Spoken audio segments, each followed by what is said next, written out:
Like to take a cement fix, be a standing cinema. Dress my friends up just for show, see them as they really are. Put a people in my brain, 2 new pants to have a go. I'd like to be a gallery, put you all inside my show.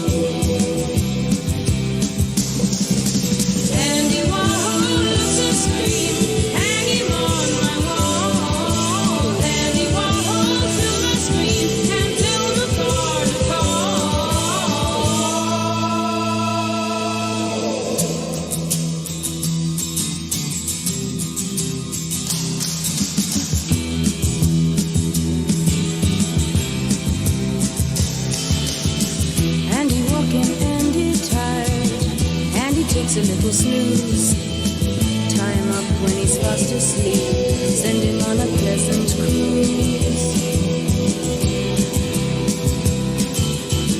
When he wakes up on the sea, he's sure to think of me and you.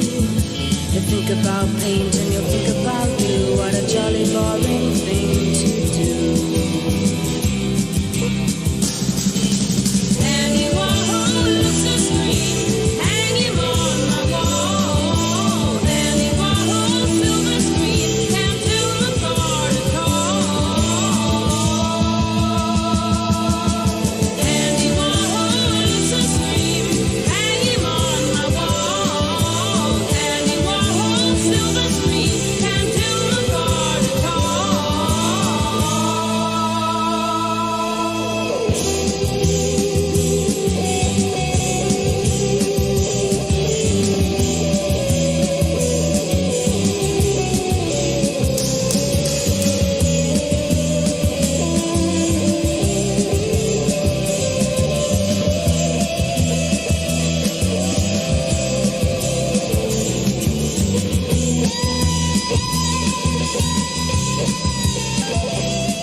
Take off some of your clothes. I'm gonna give you something you'll never forget.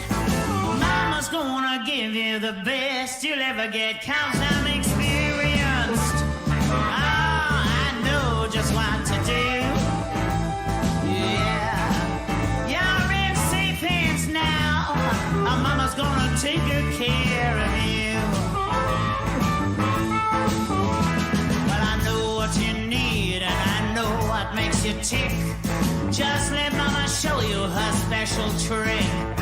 And if you wanna know if you're the loving kind, well, Mama's gonna show you and she blows your mind. 'Cause I'm experienced. Oh, I know just what to do. Oh, yeah. You're in safe hands now. And Mama's gonna take good care of you. Oh, come on, take good care of Mama now.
thing or two. Oh, just let mama show you what good loving can do. Now let's take it slow and easy. Let's take our time. How many mountains do you want to climb? 'Cause I'm experienced. Oh, I know just what to do. Yeah. You're in safe hands now. Mama's gonna take good care of you. Oh, yeah, now. Oh, I'm experienced. Whoa.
my baby, know what it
Love the love, love the love, love the love, love the love.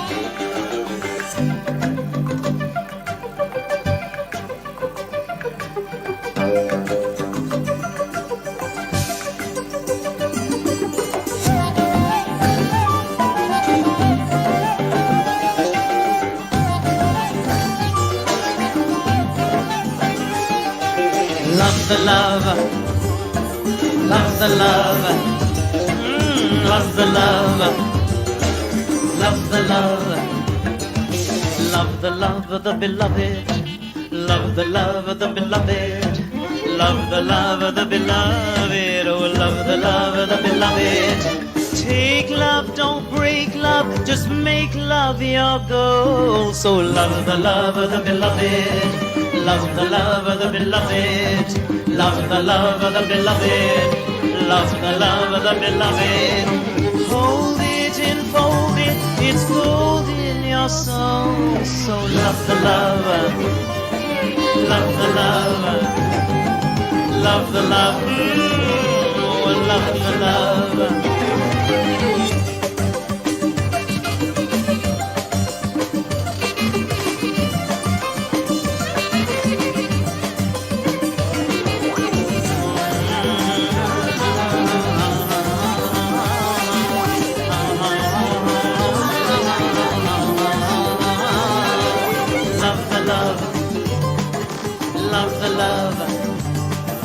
Love is what you need inside to ride the highs and lows.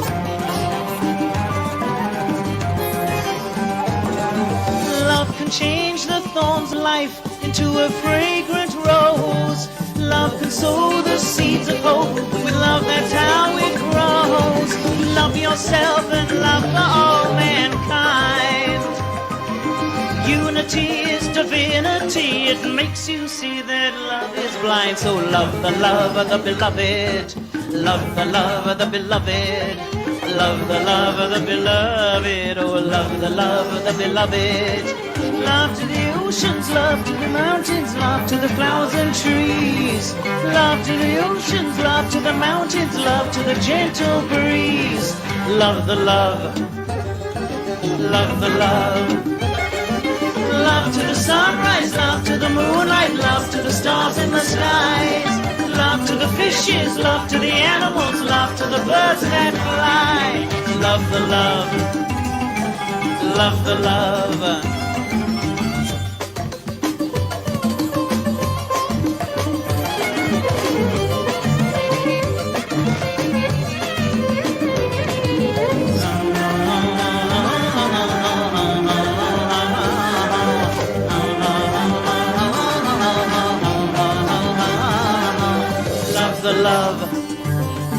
Love the love, love Love can light the darkest night and change it into day.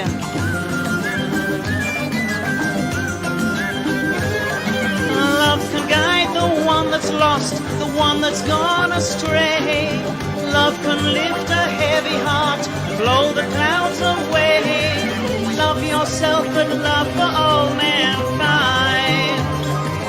Unity is divinity, it makes you see that love is blind. So love the love of the beloved, love the love of the beloved, love the love of the beloved, oh love the love of the beloved. Take love, don't break love, just make love your goal. So love the love of the beloved, love the love of the beloved, love the love of the beloved, oh love the love of the beloved. Love to the oceans, love to the desert, love to the flowers and trees. Love to the rivers, love to the mountains, love to the gentle breeze. Love to the moonlight, love to the moonlight, and love to the stars in the sky. Love to the fishes, love to the animals, love to the birds that fly. Love to your father, love to your mother, love to your family. Love to your sister, love to your brother, but love to your enemy. Love to your neighbor, love to your stranger, love till it makes you cry. Love to the babies, love to the old folks, love till the day you die.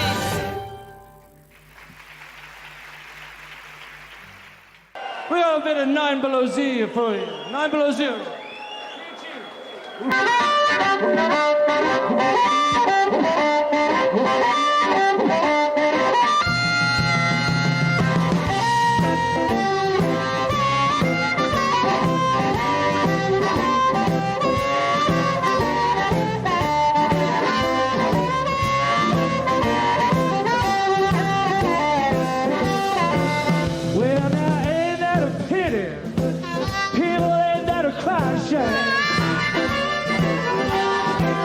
Well, ain't that a pity?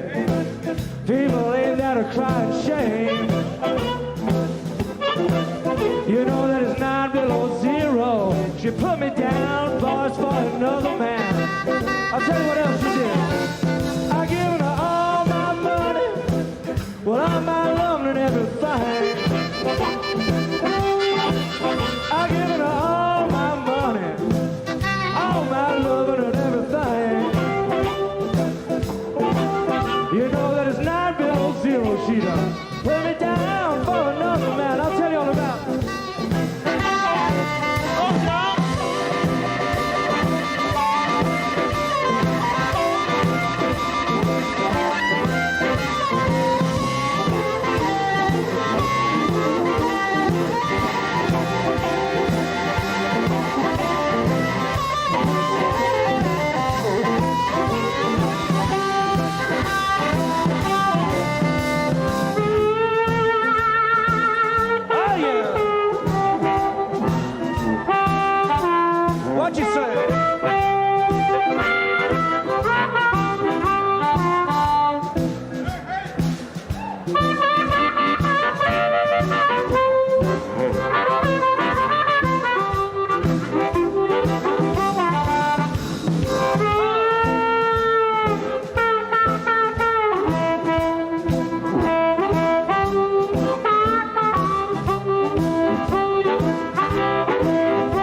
out, Big Pete, look out, Big Pete.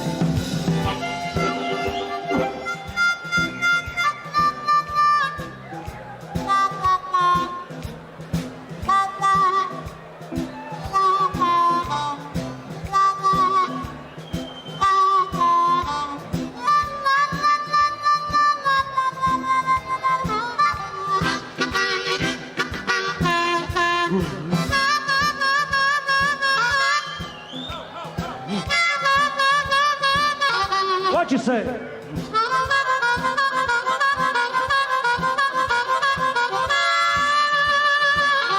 Hey!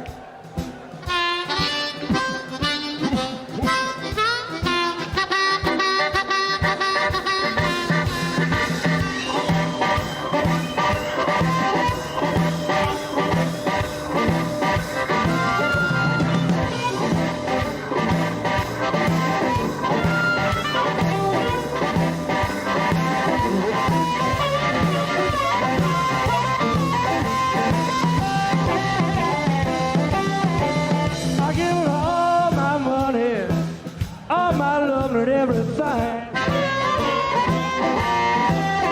Give it all my money, people. All my love and everything.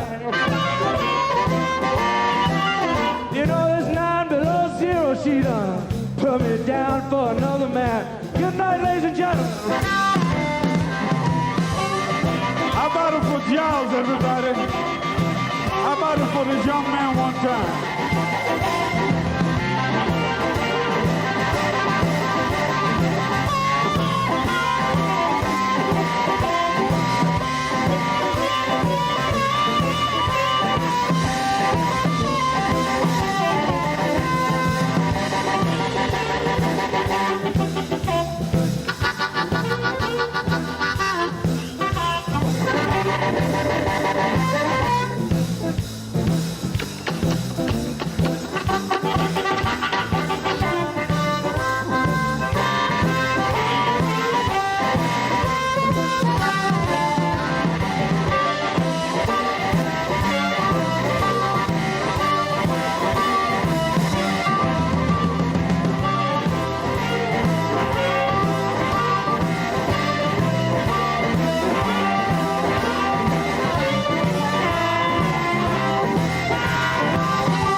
Thank you. Good night. Woo!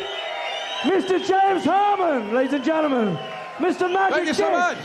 The great Big Pete, ladies and gentlemen, and myself, Giles Robson. Thank you. Good night.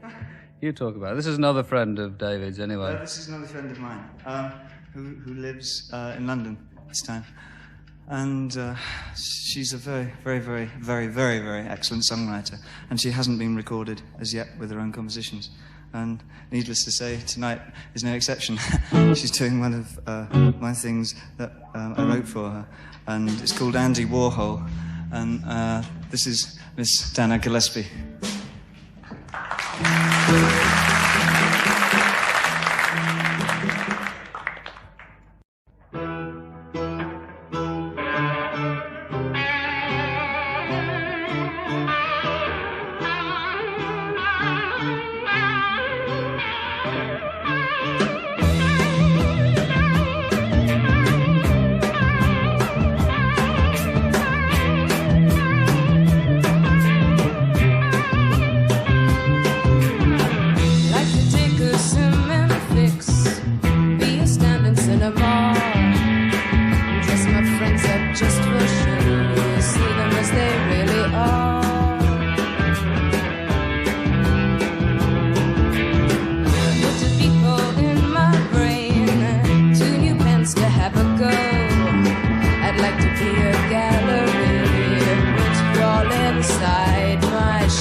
everyone. Welcome. Welcome. Have a round of applause for our guests, Donna Gillespie and Giles Robson. Thank you for coming to the Live Talking Blues Christmas edition, our first live with an audience. And I want to say thank you for coming. I want to start with Giles, and we're just going to get it freestyle, you guys, okay? Because we're editing this, and so we're going to have a conversation and enjoy ourselves. But I want to, it's terrible having these little notes. Now I see why he has the cards here. But so, Giles, you just got back on tour with Mr. Katz, didn't you?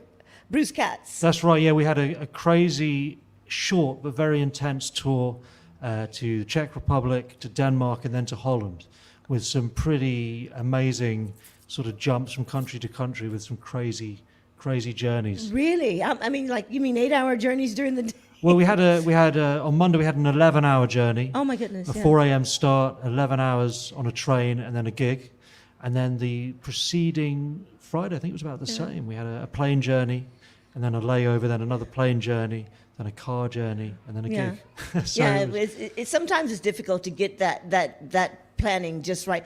When I look at the tour dates of artists, I always look. I say, no, they're doing 3 days in a row there. They got 2 days off. I just make a mental note for that. But sometimes it's not always possible. Well, really. it's what you're offered, you know, and what's available on that weekend. But these were two really great festivals. The Blues Alive Festival in Sundberg in the Czech Republic, and then Peter Astrup's Blues Heaven in Denmark. That's right. Yeah, that was last weekend, Blues Heaven. I was meant to go to that, but we had a gig in Wales, so I had to do that one instead. So you're a Jersey boy, huh? You're from the. I'm from the Channel Islands, in Jersey. Oh yes. And that's really where I first picked up harmonica. You know, we had incredibly enough, we had an art teacher over there, a guy called Bob Tilling, who was also a real blues fanatic, and he brought over blues artists to Jersey. And luckily enough, when I first picked up a harmonica, which was on a school trip to Toledo in Spain when I was 14 years old, an African-American blues duo was playing the week after I got back, Cephas and Wiggins. Exactly. And I heard the real thing literally when I first picked up the instrument, so it was absolutely incredible. But you said you kept hearing harmonica on TV, and I'm thinking, now what shows in England did they? It was the Roseanne show, so it was American shows. Oh, it was the Roseanne show, the theme tune, which was harmonica played by a guy called John Duke Logan. And I just fell in love with the sound, you know, because I was playing sax at the time. Yeah. Because I'd fallen in love with big band jazz, you know, because I was watching a lot of the old films. And I'd fallen in love with big band jazz, especially stuff like Count Basie and Duke Ellington. But my saxophone teacher was really into acid jazz, you know, synth-based jazz of the 90s, which I hated. And I sort of got turned off the whole thing. But that blues harmonica had all the raunch and the feel of the classic horn players, you know? And it sort of makes sense. But it wasn't your first love, music, though, was it? Well, music, well, art as well. It was art, yeah. Sort of the two of them could join. I was really wanted to be an animator and an illustrator, but music sort of took over. How clever are you, isn't it? That's great. I love artists and all the work that they do. I mean, between that and the visual and the audio, you know, I mean, I absolutely love it. So what are you doing? But how long did it take you to master the harp? That's what I really got into it pretty quickly. Yeah. And I played, and it's on YouTube, ladies and gentlemen. If you type in Giles Robson Hoochie Coochie Man, Victoria College, you'll see my first live performance at the age of 16 years old playing Hoochie Coochie Man and winning the school music competition. And that really set me off because it sort of forged my identity when I was a teenager. And I got to be known for my harmonica playing. And so I was gigging around. Jersey's great because it's a 45 square mile island with lots of pubs. 45 square miles, yeah. Yeah, and lots of pubs, so you can go around and play loads of shows, and there were weddings and private parties. So you could be busy every weekend of the year, and there's no travelling involved because there's nothing more than 15, 20 minutes away. Have you been there, Donna, to Jersey? Well, I just saying to Giles, I actually did some Grim Summer Season concert in the 60s. Grim Summer Season? Well, it lasted about 3 weeks, actually. I was singing there in the days when I went out with a guitar strumming, being folky, because that's how my voice was in those days. Yeah, your voice is quite light, isn't it? Yeah, when, you know, it's a muscle, and it hasn't been, you know, I was 16, so I was having a jolly good time, but there was surfing and things to do as well. So I enjoyed Jersey. You- And I'm going back to Giles's place in February. In if February. What's we're happening not then? in lockdown. The last Thursday and Friday of February, we're bringing Dana with the amazing Dino Baptiste on piano, and we're going to pull a show together for Jersey audiences. Which will be great, because it's, I won't have been there for so long. I won't recognise it. Of course, yeah, all those years. So you're going to be doing blues. Back in the early days, you were doing folk, like you said, and pop as well, isn't it? Yeah, pop, but that was 60s. By the time I was 70s, I was already in more outrageous clothes, because I had the same manager as David Bowie, so we had we were quite edgy in those days. Very edgy. You and David were doing the album covers, and you were the first to wear maybe underwear on the album covers. He was the first to wear a dress on the album cover. I know. And it was great, actually, to be that different. Yeah. And people weren't shocked. Maybe they were shocked now, but in those days, nobody cared. It was just have fun. That has always been an attraction for London. You can be who you are when you want to be. Don't you think so? Well, yeah, London's an incredible, incredible city. What was it like to grow up in Jersey? Was it did you have your trends and your...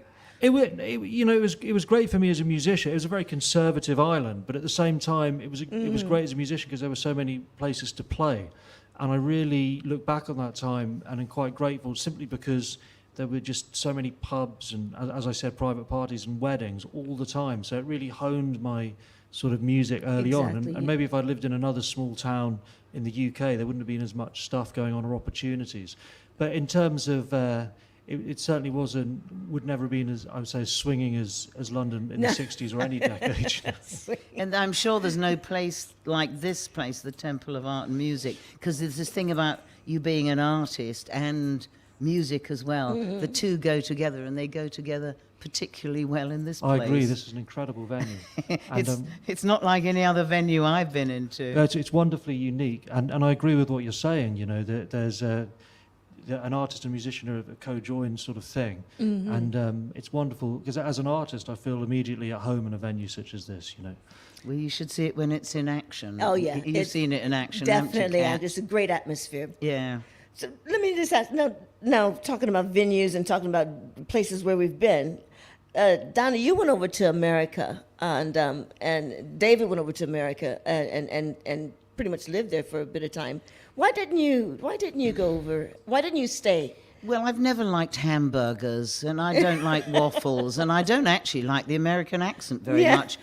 Sorry. That's quite all right. I'm very European. I'm extremely, I speak several languages, and because I'm a European, and I lived for 2 years in New York. Bowie adored it and took to it like a duck to water, but I always felt like an alien in New York, and I don't like big cars, I don't like big roads, and I hate huge shopping malls. Yeah. So that's basically me out, really. That's you out, because I guess you don't do a hot dog either, do you? No, I like London. I think London is one of the funkiest cities in the world. Yeah. And, I've been to, I love Bombay, I could easily live in Bombay. Really? But there's something about London. There is something about London. And it's the multiculturalness, and there's, I grew up here, so I'm a real Londoner. So America, not for me. And sadly, I didn't really see Bowie after that. Once he stayed over there, and I stayed over here. So that's it. You guys. And I'm not the type that picks up the telephone and goes, "Hello, how are you doing?" Yeah. Or "What did you do today?" But you guys had known each other since you were children, 15, 16 years old, wasn't it? Well, I was definitely underage. He wasn't quite. Oh, quite. Okay. Those were the good old days when you could do anything and nobody seemed to get upset. Everyone gets upset about every little thing now. I know. Screw woke is what I say. Well, I guess, we had to learn from certain lessons, I guess, from the past, and just, I don't know, Charles. Some of it's good and some of it isn't, But speaking of America, did you go over to America, Giles? Did you go to Chicago? Because you worked with Mud Morganfield, didn't you? Yeah, well, I've spent quite a lot of time in the States. I did the Blues Music Award-winning album, Journeys to the Heart of the Blues, with Bruce Katz and Joe Louis Walker. That's right. That was recorded in upstate New York in Woodstock. And so I spent a lot of time in Manhattan. Yeah. And then when we went for the award in Memphis, I spent some time in Memphis, Clarksdale, Chicago. Oh, and fantastic! You won the best acoustic album. Best acoustic album at the Memphis Blues. Give a round of applause for that. Well done. Definitely. Yes, that gets a round of applause. Well, that was a really because I came up with the idea. I just wanted to record because everything's gone so rock these days in the blues world. Yes, they say, oh, here's a blues band, and it's basically a rock band. Yeah. It's not what I call real blues. Exactly, and what we're so proud about this album is it was completely non-commercial. It was completely art-based, and we recorded an album of classic blues, sort of more obscure classic blues, with Joe Louis Walker singing and playing guitar, Bruce Katz on piano, myself on harmonica, and it did really well, and it was great because it was completely uncompromised, you know. Well, Joe Louis Walker's anyway great because he took over running the Mustique Blues Festival that I ran for 20 years, and Now, now where he was sort of that? does it. And The Muskie Blues Festival, where was that? What part well, of the Mustique's this bonkers mad island in the West Indies, which became famous because Princess Margaret was there. But I used to go there from 1970. And so about 26 years ago, I had the idea to start it in the friend of mine called Basil Charles. He was the owner of Basil's Bar, the famous bar. So I said, let's start a blues festival. And because it was a charity, I mean, we had so many people perform there, including Mick Jagger and Ronnie Wood and Donald Fagen, but Joe Louis Walker was one that would come over, and the band, it was 15 days of, everyone had to play for free, but it's not that difficult to get musicians if you dangle Mustique 5-star island, in the Caribbean in January. Yes, let's go for 15 days, everything paid. Yeah. So it was a win-win situation. It's a win-win situation, absolutely. I mean, can you imagine the energy that would have been going on at the time? It was every night. It was fantastic. But he's a really good musician. I always called him JLW. actually. JLW, yeah. Yeah, it was a real pleasure to work with him and with Bruce Katz and just do that sort of stripped back thing, you know. Yeah, he's a real blues man. So you did original music on that album as well? Was it all No, original? that was all. I mean, we did one jammed instrumental, but that was all the classic artists: Sonny Boy Williamson, Papa Lightfoot, Big Maceo. Because a lot of those, I mean, I listen to the lyrics, as I'm sure Dana does as well, and they haven't aged. I mean, they're so perceptive and economical and to the point that I really wanted to show those off again, because it's an incredible art form, and really a lot of those guys were creating the best of the art. So I think we did a good job by not being too literal, but just sort of giving them a fresh coat of paint with our own interpretations. How do you do that with the old classics and give homage to the traditional, but give it a fresh start, or give it a fresh, like I said, coat of paint, Well, I think you've got to have respect for the form, for the 12-bar form, and also thank God you respect for the said that. feel. Yeah, because it always gets over, because musicians think it's so easy, but it's a simple form, but it's incredibly complex with what you can do with it. I mean, it's just a conduit for such a huge array of emotions and feelings and moods, And it's the notes you don't play that are Exactly, important. yeah, exactly. And my heart always sinks when I find somebody who's, let's say, a fantastic jazz musician, and they go, I can play the blues, but they can't because they know too much. Less is more with blues. Can you play us a blues song? Would you mind? Who, Dana? me? Yes. Well, I can't. Oh, well, on the piano, yes. Yes, please. I mean, you could. Do you want to play harp with me? Yeah. Oh, Key for of G? sure. In Definitely. G? Yeah. It's my favourite key. Let me get Okay, out of this. come on over. I mean, I am a pretty ropey piano player, but I give can it a do go. it for fun. Okay. Whoa. This should work. So I'll just. I'll just sit over here. This is the great thing about the blues. Nobody knows what we're going to do, least of all me. And we'll do the organ grinder blues. I'm very fond of this song. It's from 1913. Do you know it? Yeah. Clarence Williams who did the original one. Really lovely sex lyrics, just how I like them. Yeah. Blue blues.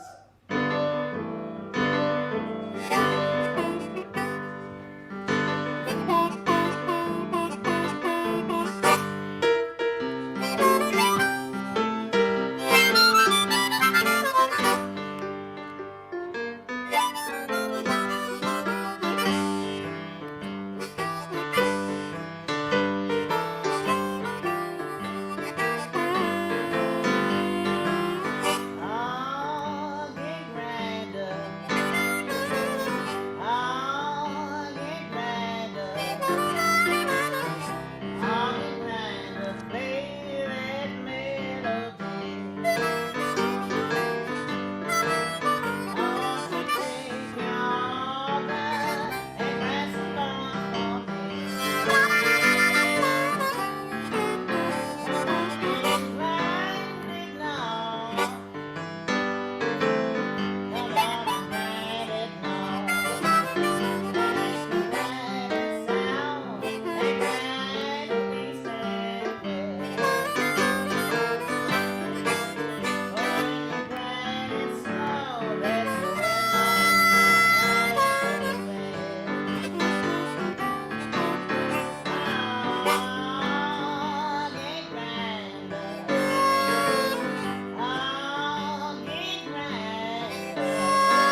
you.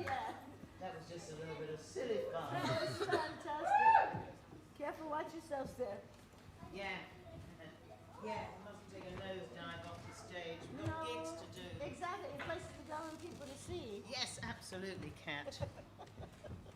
Oh, well, that was nice. That was so gorgeous. Thank you so much. That was beautiful. I really enjoyed that. And it's so nice to know. I didn't know this because I only met Giles today. But I like to know that a man likes the old style blues.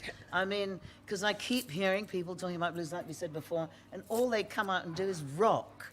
And that pisses me off. I know, I understand. That's a very British way of approaching the blues, I think. But I wanted to say to the two of you, because this meeting it has great synergy, because Giles, I think Francesco mentioned you coming on the show. Donna, I met you here, and I remember, I'll never forget you and I sat on those two chairs there. And I'll never forget it because your energy was so inviting that I was so pleased that you agreed to come on the show today. And Giles, you mentioned to Francesco about me singing more traditional blues. And we made a song that album that I'm very proud of called My Roots. And so the two of you have something going on in the future, and we have something in the past as well. And it's a great meeting of people, and I really appreciate that. Well, for me, it means a lot. I heard that you were hosting the Blues Jam here, which happens at the Temple of Art and Music on That's Mondays. correct. And sadly, I wasn't there, but everyone said you were fabulous really? and really good at it, and that when you're coming back to do it again, We'll they be all here. loved you at Yes, it. I'll be bringing Francesco and Fred with me on the 29th of this month. Yay. 29th of November. So this won't be going out until Christmas time. So Right. we would have done that now. But actually, we are capturing some of this on live stream at the moment on Facebook as well. So yes, it is something to say. So do you think the blues, your voice gets better with age? I mean, you were saying as well, the blues, the older you get, the more you've got something to say. Well, when Dana was talking about space, and you know, the more that you do it, the more that you hold back, because the less you feel you have to prove yourself and sort of pounce upon the form. And I think it gets much better with age, because all of the major artistic attributes of the blues are sort of, it's a lot of it's about restraint, about phrasing, about the way you play it, and all of that stuff gets better as you get older, because you're more experienced playing it, so you know when not to play and what really counts and what really moves an audience. So it's sort of, I agree, it gets better with that. It just keeps getting better and better and better. And really, you know, the reason why blues became so rocky was simply just a commercial thing, because rock music was getting played on the radio, and it's much, you know, it's sort of quicker to the point, but misses all the artistic attributes of the blues. You said it's quicker to do what? Well, you know, it was quicker to reach the younger audiences, because when you okay. push the beat, you know, a lot of the blues' expression comes with the delayed timing and the sort of the communication through the rhythm. But of course, when you like push the beat, that's commercially quicker to hit the sort of the younger people's jugular vein, I guess. That's it, I guess. And so it's but really, I think the blues is great because it appeals to all age groups, and as you get older, it just gets richer and richer and richer. And you said it needn't be gimmicky. It needn't be gimmicky. I think we're living in an amazing time for the music, because there is no real record industry anymore. Yes. And radio doesn't really count, so everything is about live, and the blues has never been better than when it's live, because most blues records are really just capturing a live performance anyway.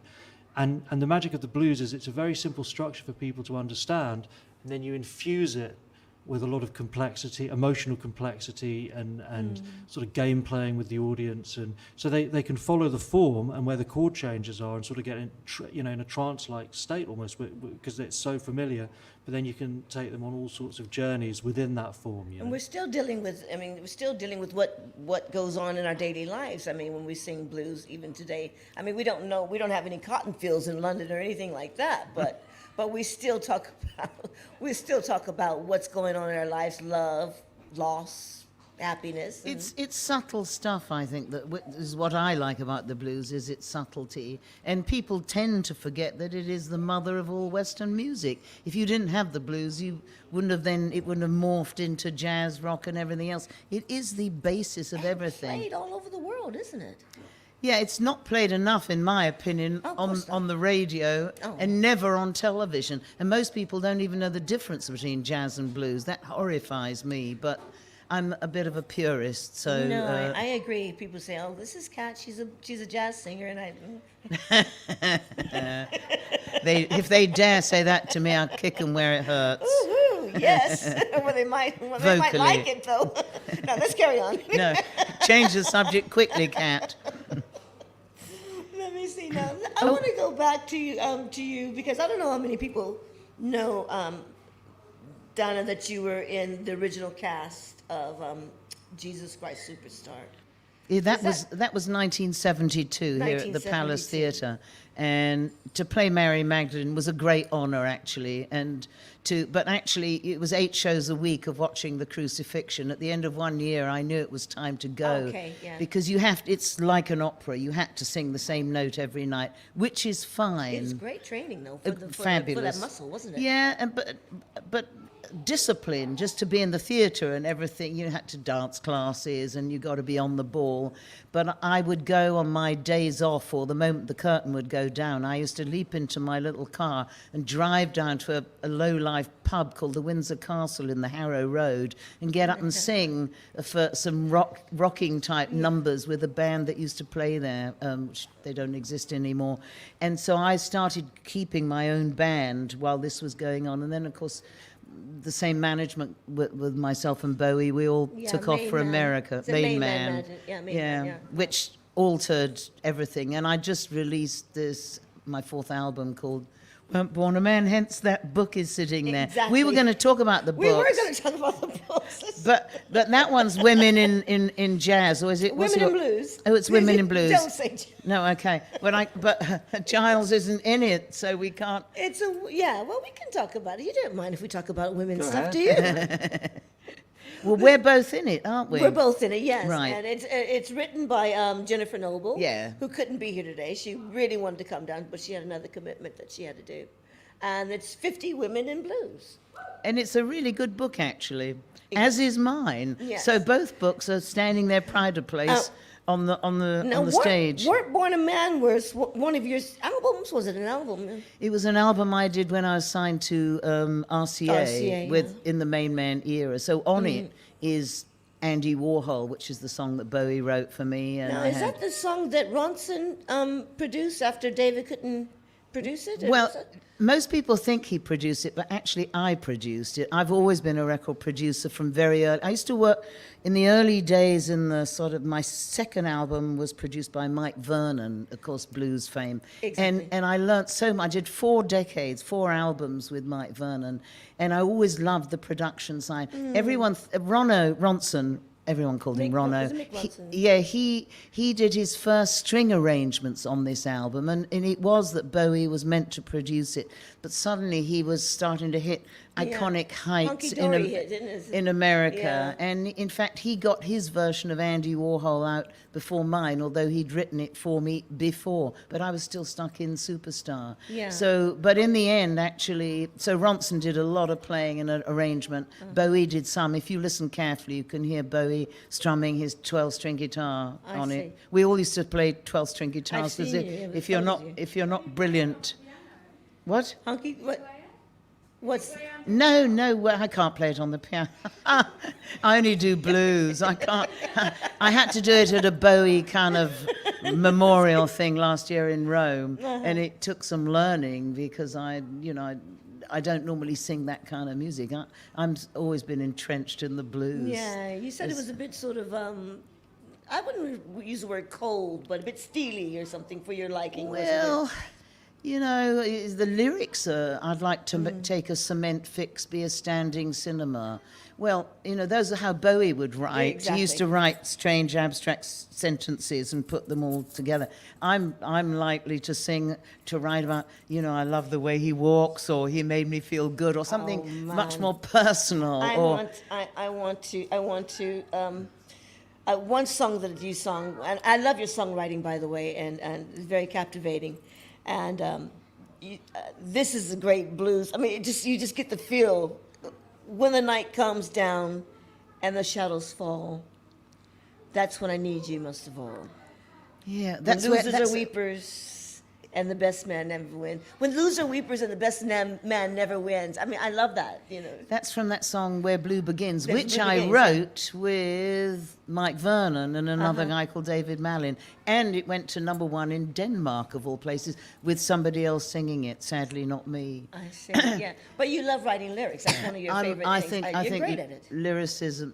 I'm a lyric writer. You're a more. wordsmith, aren't you? Yes, Yeah, actually, always have been. And you write lyric. Well, you write a lot of your own material as well, don't you? Yeah, Giles? yeah. What else do you On the play harp. apart from harmonica? That's it, harmonica only. So it's hard to sing and play at the same time. I've isn't you it? seen him. He does a really good job at it. Well, I You're in listened- shape, aren't you? I mean, the diaphragm was doing like that the whole Yeah, time. yeah, right? yeah. Well, I remember I did, in 2019, I caught an incredibly bad chest infection that was going around the French village that I was living at the time.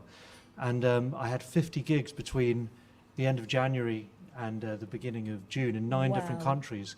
And I had this chest infection, I didn't stop the gigs, and it really affected me, and it really made me realise how valuable your health is, especially when you're touring. So I Yeah. really Oh my cleaned God, up yeah. my act, you know, Yeah. because I couldn't do a lot of the stuff that I would usually do, you know, a lot of the prolonged riffs and so on to get the audience going. So yeah, you've got to be in shape, especially when you're touring. You know, I live very cleanly when I'm on tour.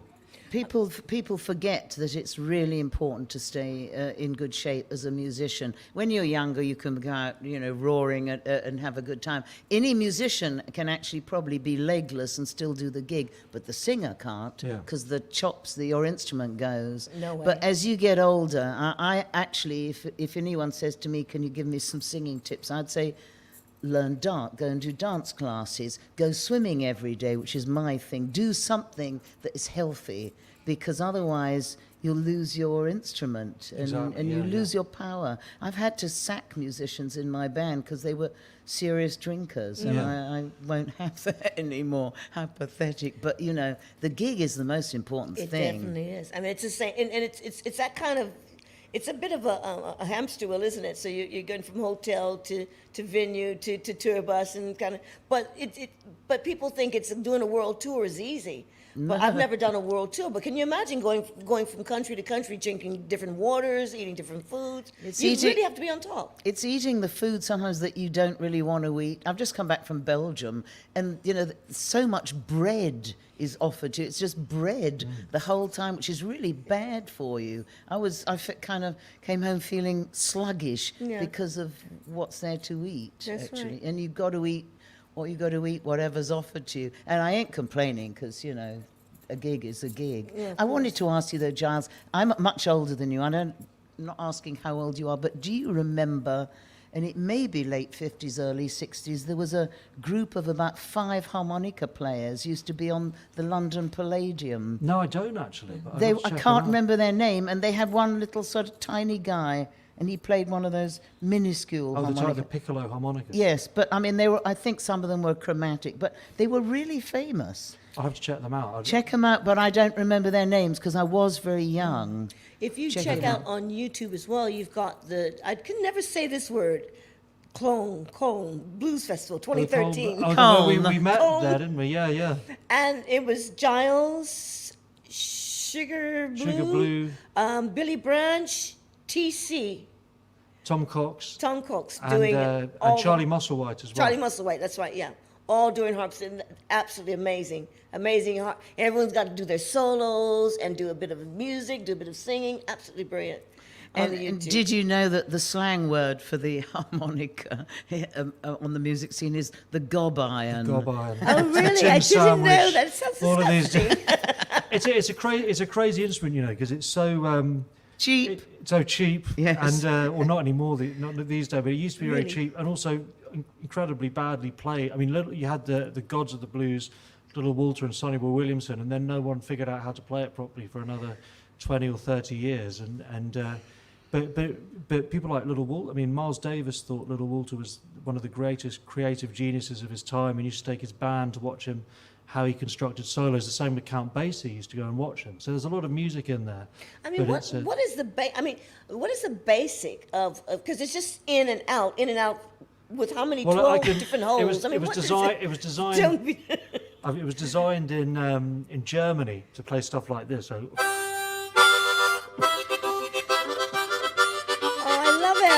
Yes.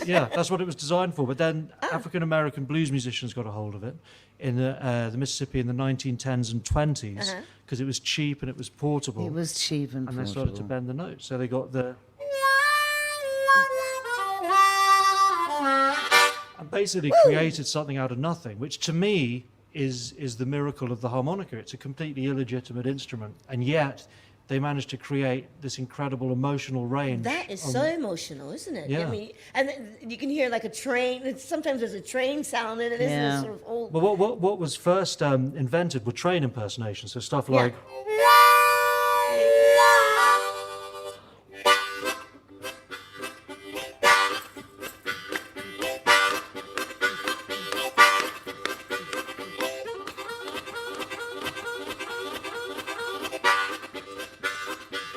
And so on and so forth. Now, are you? Yes, definitely. Are you breathing?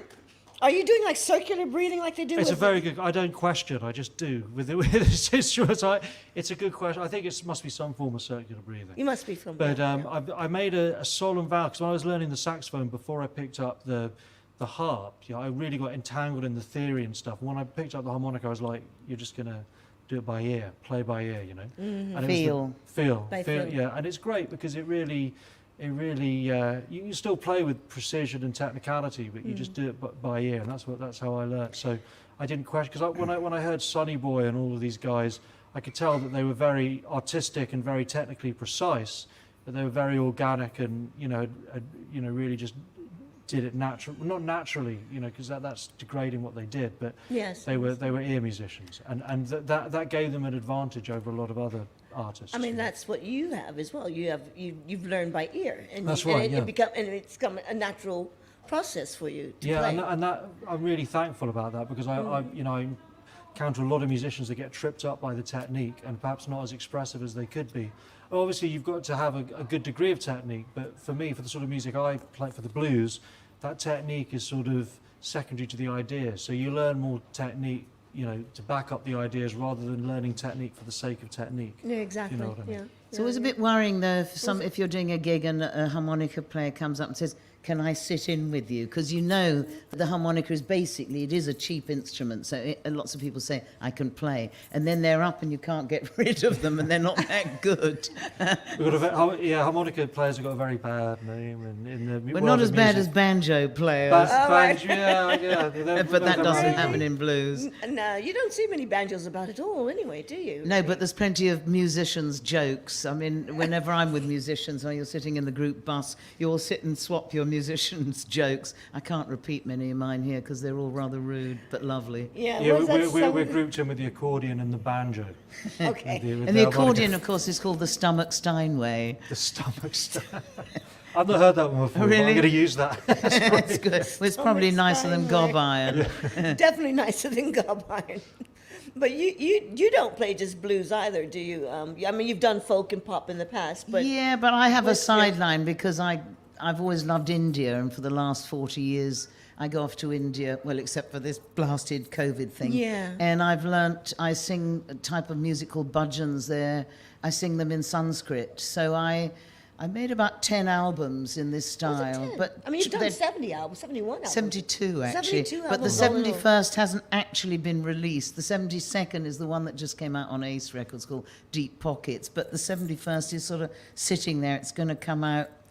I'm not sure when it's going to give. I mean, it's finished. It's all done. It's just it's called Life Itself is Music, and I'm very keen on it. But I do have this leaning towards kind of trancey, spiritual things. I mean, this happens when you get a bit older. You've had all your fun, and then you go off and find an Indian guru, and that's it. So that happened to me 40 years ago, and so I learned. Sai Baba is his name. Yeah, his name's Satya Sai Baba, but actually he's not physically around any longer. Yeah, but yeah. that's okay. I mean, for 30 years I was going off. I got to sing in front of 1 million people. Was it 1 million people? Yeah, I sang for every year for his birthday in India, except for 2 years when I was sick, from his 70th birthday till when he was 86. So I was really lucky to be there to experience it. But I got to sing blues there. When he first asked me to sing there, I thought they must want my Indian music. And I was told, no, he wants he wants your Western style music, which is difficult because you're in a massive stadium for these nearly a million people. And they're not used to hearing that, are They've they? never heard blues in their life, and I came with an Austrian piano player, a boogie-woogie piano player. There's a lot of them that play great boogie in Germanic countries, strangely enough. It must be something to do with the mindset.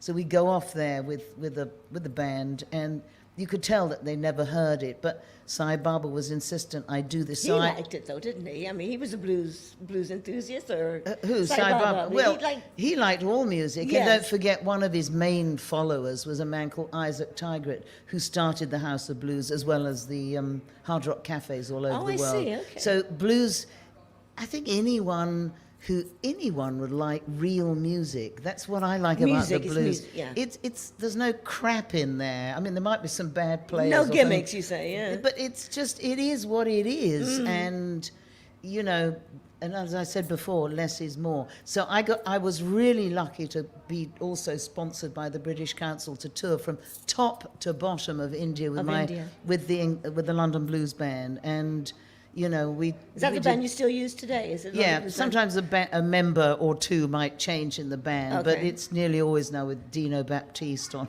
piano, because he's wonderfully bonkers. We're so looking forward to going to Jersey with Giles. Oh man, I may have to come over and see the show. It's very tempting. That's in February, right? Last Thursday and Friday of February. Last Thursday and Friday of February. That sounds great. We're going to have fun. Oh yeah, definitely have fun there, for sure. And let's see. So because when you look up Budgeons, it sounds like Budgeons, like the supermarket, but it's spelled completely different. It's like Bhajans, but it's pronounced Budgeon. Bhajan. But it's in Sanskrit, and the thing about Sanskrit is actually it's a divine language, as in, you don't order a cup of tea in that language. You might be able to, but I wouldn't know how to. I know what I'm singing about, but each word has a divine meaning and an uplifting meaning, and I find it almost the same as blues. You know, you can put sing the same. it so well. It's so beautiful to listen to you. Your tone and the way your voice sort of rings through the melody. Well, I don't know about reincarnation, but if it exists, I probably was around in those days, because I always felt when I was younger, when I was about 11 or 12, I thought I'd probably have grown up in the red light district in New Orleans in a bordello, and which is why I loved that kind of early blues. And for me, the Budgeons are similar. They're simple, and you have to do it with love. You can't do anything unless you do it with love. But you were attracted to that spiritual rim even as a young age. Didn't you say the name Muhammad? No, that's true. I did once, when I was about 11, I saw Allah written out, and I just instantly burst into tears. But, you know, I was very lucky because I grew up with a father who would give me all sorts of books, Jung, Gurdjieff, Nietzsche, Kierkegaard. My father's unofficial godfather was Hermann Hesse. So I grew up with a family that was very present in what I was reading, and they let me have a whale of a time in the basement flat underneath their big house in South Kensington, where every musician kind of either passed out or came and had fun in this huge basement flat. From the age of 15, I ran this place. Great teenage years. It was fabulous. Absolutely. I had a sofa in the bathroom, so you could sit and have a bath and all your mates sit round. And I had, you know, my drum kit. I had bass guitars. I had a Vortexian recording machine, which everyone in this building is too young to know what I'm talking about. Okay. A Vortexian was a huge thing, and you could double track, you could overdub. And this was before the Revox was doing it. It was early days, and people like Bowie and Mark Bolan would come over and sit on the floor, and you know, people would be, I was going to say composing, but we always used to call it decomposing, because there was a bit of that going on too. And you have an older sister, yeah? You have an older sister. Yeah. Was she involved in that No, as well? no. No way. She'd gone off to university at the age of 16. She had the brains. I had the balls, if you know what I mean. I had the music. Did any of your siblings play jazz with play? No, but Rephrase I think I had some distant relative in a big band, and I found out recently that my great-grandfather was sort of a Renaissance man. He was an Olympic medal winner at shooting, but he also sang opera and sang for the Kaiser of Germany and the King of England at the time. Something's sort of. So you got Germanic roots? No, he was from Leighton Buzzard and moved to Jersey. And ladies and gentlemen, my great grandfather had the first tractor in Jersey. He was a farmer in Jersey. Yeah. I call that an honourable profession. An honourable profession. Yeah. So maybe some of that's.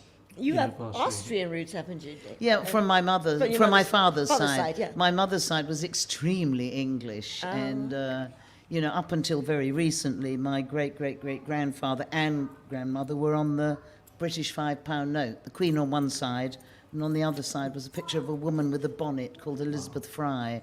So she was out doing prison reform, and the man on the left-hand side of this was Sir Thomas Fowle Buxton, who's there's 4 greats, I think. I get very confused with the family. The English side of the family was extremely correct, and my Austrian roots from my father, he was a bit of a naughty boy. Best mixture. But he was a musician. He played by ear, which is me. Do you read music? No, you see, Do you read music? Well, if forced, I could probably work out the top line. Okay. But most blues musicians don't. No. But a few drummers can. I've known a few drummers. Yeah. Because they have to if they're doing gigs. But the front people don't really have to. No, Maybe a it's chord not. sheet, perhaps. But it's not necessary, as long as you can read your heart. Well, that's it. Shall we do a song? Shall we do?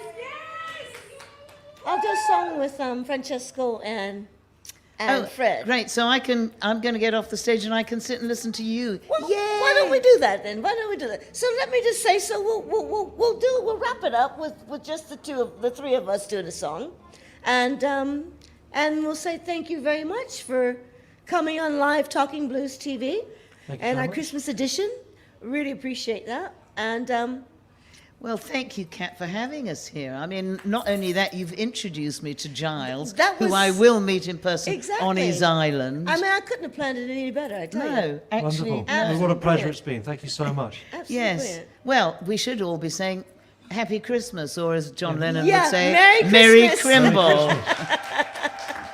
Have a bluesy Christmas. Have a blues Christmas, definitely. So we can go and listen to you singing. yeah, Yippee. we'll do one song, shall we?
this